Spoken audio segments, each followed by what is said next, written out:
Hello, সবাই কেমন আছো? সবাইকে জানাই হ্যাপি নিউ ইয়ার। নতুন বছর সবার খুব খুব ভালো কাটুক। তো সেদিন সকালবেলা প্ল্যান করেছিলাম আমি আর পায়েলদি যাব বাজারে, কারণ মা পুচকুকে দেখে। তাই জন্য মাকে বললাম তুমি পুচকির কাছে থাকো, আমি আর পায়েলদি যাই। তো তারপরে আমরা সকালবেলা উঠে পড়লাম আর সকালবেলাটা হাসি মুখে শুরু করলাম। নতুন বছর যেন সারা বছর আমাদের হাসতে হাসতেই যাক। তো তারপরে খেয়ে নিলাম চা বিস্কুট। তারপরে এটা সেটা করতে করতে না অনেক বেলা হয়ে গেছিলো।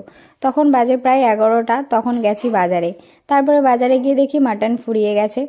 তারপরে পায়েলদি দেখলো একটা দোকানে কিছুটা আছে, তো সেইটুকুই আমরা নিয়ে সোজা চলে গেলাম সবজি বাজারে।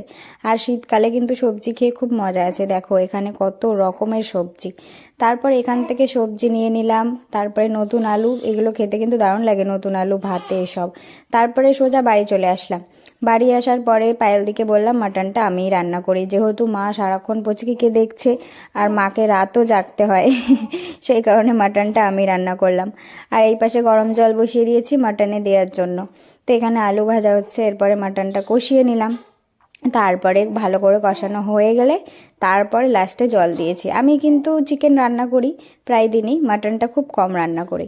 তো তারপরে এখানে নিয়ে আসা হয়েছিল নলেন গুড়ের রসগোল্লা।